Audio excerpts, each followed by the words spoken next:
በመጀመሪያ ቃል ነበረ፣ ቃልም በእግዚአብሔር ዘንድ ነበረ የሚለው ላይ ማለት ነው። ብዙ ጊዜ ግልጽ ማብራሪያ አላገኘሁበትም። እኔ ቃል በእግዚአብሔር መጀመሪያ ቃል ነበረ፣ ቃልም በእግዚአብሔር ዘንድ ነበረ ሲል እንደኔ አረዳድ ያኔ ልክ ነብዩ ሰለላሁ ዐለይሂ ወሰለም ወይም ደግሞ ፍጥረተ ዓለሙ መጀመሪያ በአላህ ዘንድ እንደነበሩ አምናለሁኝ። ስለዚህ እነዛ ነገሮች በይሁን ቃል እንደመጡ አድርጌ ረዳና ኢየሱስም መልእክተኛና የይሁን ቃል ነው ብዬ ወስደዋለሁ። እና ብዙ ላረዳድና ግልጽ እንደሆነልኝ ተጨማሪ ማብራሪያ ካለ ብትሰጠኝ ለማለት ያክል። በመጀመሪያ ቃል ነበረ ሲል ሄና ሀርኬ ሄን ሆሎጎስ ሲል በመጀመሪያ ቃል ነበረ ሲል ምን የሚል ቃል ነበረ ነው ዋናው ነጥቡ። ምን ሚት አድርጋ አዳምጣ እንዴ? አዳምጥ።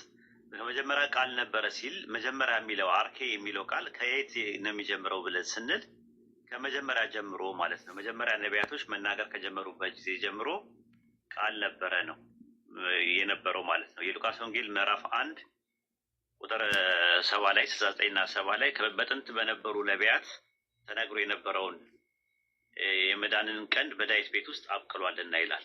ስለዚህ የቀደመው ማለት መጀመሪያ ማለት ከዛ አንጻር ነው የሚናገረው ማለት ነው። ከዛ ቀጥሎ ቃልም በአምላክ ዘንድ ነበረ ይላል። ቃልም በአምላክ ዘንድ ማለት ፕሮስ ፕላስ አኩዜቲቭ ሆኖ የመጣው ማለት ነው። እና ፕሮስ ማለት ዘንድ ማለት ነው። ራሱ ከአምላክ ዘንድ ነበረ ያ ቃል ሲነገር መጀመሪያ ነቢያቶቹ ሲናገሩ የነበሩት ኤርሚያስ 7:1 ላይ ወደ ኤርሚያስ የመጣው ከአምላክ ዘንድ ወደ ኤርሚያስ የመጣው ቃል ይህ ነበር እያለ ይናገራል።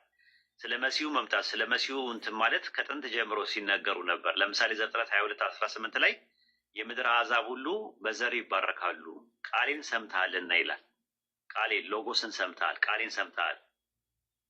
ገላትያ 3:16 ላይ ለአብርሃምና ለዘሩ የተስፋ ቃል ተነገረ። ስለ ብዙዎች እንደሚናገር ለዘሮች አይልም፣ ስለ አንድ እንደሚናገር ግን ለዘር ይላል፣ እርሱም ክርስቶስ ነው እያለ ይናገራል ማለት ነው። ስለዚህ የሉቃስ ወንጌል ምዕራፍ 1 ቁጥር 9 ላይ ከጥንት ጀምሮ በነበሩ በቅዱሳን ነቢያቱ አፍ እንደተነገረው በብላቴናው በዳዊት ቤት ውስጥ የመዳንን ቀንድ አስነስቷልና አለ። ስለዚህ ከመጀመሪያ ጀምሮ ምን ነበረ? ቃል ነበረ ማለት ነው። ያ ቃል ኢሳይያስ 55:11 ላይ ከአፌ የሚወጣው ቃሌ እንዲህ ይሆናል እያለ ይናገራል። ከአምላክ ዘንድ ነበረ የሚመጣ የነበረው ያ ቃል። ስለ መሲሁ መምጣት የሚነገረው የነበረው ቃል ከጥንት ጀምሮ ይነገር ነበረ። ያ ቃልም ደግሞ ቴዎስ ነበር ይላል። ቴዎስ ማለት አምላክ ማለት ነው ትርጉሙ። ለምሳሌ ሁለተኛ ቆሮንቶስ ምዕራፍ 4 ቁጥር 4 ላይ ሰይጣን የዚህ ዓለም አምላክ ነው ይለዋል። ምን ማለት ነው ብለህ ስትል የዚህ ዓለም አምላክ የሚለው የዚህ ዓለም ገዢ በሚል ይመጣል። የቱ ጋር ነው ብለህ ስትል ዮሐንስ ወንጌል ምዕራፍ 12 ቁጥር 31፣ ዮሐንስ ወንጌል 14:30 እና ዮሐንስ ወንጌል 17:6 ላይ 16:6 ላይ ነው 16:7 አካባቢ ላይ ወይ 9 አካባቢ ላይ ሰይጣንን የዚህ ዓለም ገዢ ይለዋል። ስለዚህ አምላክ ማለት ገዢ ማለት ከሆነ ከጥንት ጀምሮ ስለ መሲሁ ሲነገር የነበረው ቃል ገዢ ይመጣል የሚል ቃል አለ። ስለዚህ ያ ቃል ምን ነበረ? ገዢ ነበር ማለት ነው። ኦሪት ዘፍጥረት ምዕራፍ 48 ምዕራፍ 49 ቁጥር 11 ላይ ከያዕቆብ የሚወጣ ገዢ አለ ተብሎ ይናገራል። ኦሪት ዘኍልቍ ምዕራፍ 24 ቁጥር 17 ላይም የሚመጣ ገዢ አለ ተብሎ ይናገራል። ትንቢተ ሚልክያስ ምዕራፍ 5 ቁጥር 2 ላይም ገዢ ይመጣል ይላል። ስለዚህ ያ ቃል ገዢ ነበረ ወይም ደግሞ ቴዎስ ነበረ። ልክ ሰይጣን የዚህ ዓለም አምላክ የዚህ ዓለም ገዢ እንደተባለው ያ ቃል የተነገረው መሲሁ ራሱ ገዢ ነው ተብሎ ነው የተጠቀሰው። ይህንን የሚያሳየው ልክ አንደኛ ቆሮንቶስ ምዕራፍ 10 ቁጥር 4 ላይ ምንድነው የሚለው? ያም ማለት ክርስቶስ ነበረ ይላል። ክርስቶስ ያኔ ክርስቶስ አልነበረም ማለት ክርስቶስ ማለት የተቀባ ማለት ነው። የተቀባው አዲስ ኪዳን ላይ ነው። ነገር ግን ክርስቶስ ነበረ ሲል ያኔ ስለ መሲሁ ጥላነት ታይፖሎጂ የነበረው ድንጋዩ ሙሴ ሲመታ የነበረው ድንጋይ እንደዛ ነው። ከዛ በኋላ ነው ቁጥር 14 ላይ ቃልም ምን ሆነ ይላል? ስጋ ሆነ ይላል ማለት ነው። ለአብርሃም ለይስሐቅ ለያዕቆብ ተነግሮ የነበረው ቃል ድንግል ማርያም ማኅፀን ውስጥ ስጋ ሆነ ማለት ነው። ሆነ ማለት ተፈጸመ ማለት ነው። ለምሳሌ በሁለተኛ ነገሥት ምዕራፍ 3 ቁጥር 12 ላይ ኢዮሳፍጥ የእግዚአብሔር ቃል በእርሱ ይገኛልና እያለ ካለ በኋላ ያ ቃል መጨረሻ ላይ ሆነ ይላል።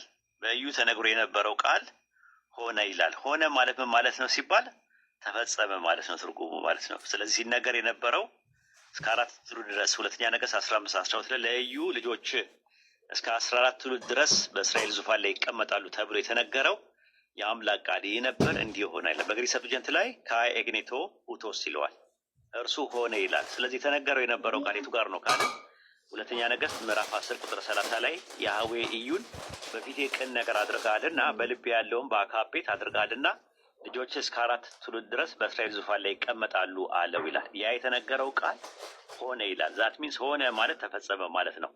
ስለዚህ ዮሐንስ ወንጌል ምዕራፍ 1 ቁጥር 14 ላይ ካይ ሆሎጎስ ኤግኔቶ ሳርከስ ይላል። ያም ቃል ስጋ ሆነ ማለት ተፈጸመ ማለት ነው። ፉልፊል ላደረገ ማለት ነው። ድንግል ማርያም ማኅፀን ውስጥ የሉቃስ ወንጌል ምዕራፍ 1 ቁጥር 38 ላይ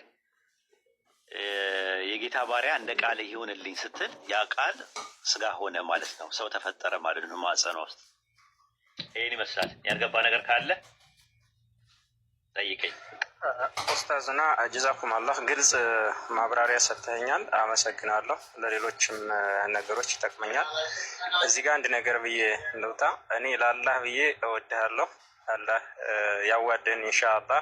ሁላችሁንም እህት ወንድሞች ሙስሊሞች ለአላህ ብዬ እወዳችኋለሁ። አንድ ጥያቄ ለአንተ አለኝ። ቅድም ላይ ንጽጽር ከጊዜ አንጻር መሰለኝ የገለጽከውና ብዙ ክርስቲያኖች አንድ ቪዲዮ ሰምቼ ነበር፣ መጽሐፍ ቅዱስን ውሂድ ይጻፈው የሚል የክርስቲያን ድምፅ የሰማው መስሎኛል። እና ከምን አንጻር ከገለጽ አንጻር ጥሩ ነው እና ንጽጽር ላይ እንደው ብትቀጥል የሚል ሀሳብ አለኝ እኔ በጣም በትልቁ ማለት ነው። ለምን ከእውቀት ጋር ነው፣ ብዙዎች ይረዱሃል፣ ብዙዎች እንትን ይላሉ እና ብትቀጥል የሚል አስተያየት ለመስጠት ያክል ነው። አመሰግናለሁ። ኢንሻአላህ ዋናው ጊዜ ነው። ጊዜ እንዲባረክልኝ ዱዓ አድርጉልኝ። ጊዜ ካገኘው እኔ ምንም ወደኋላ አልመለስም ማለት እኔ ውስጥ ያለ ነገር ነው።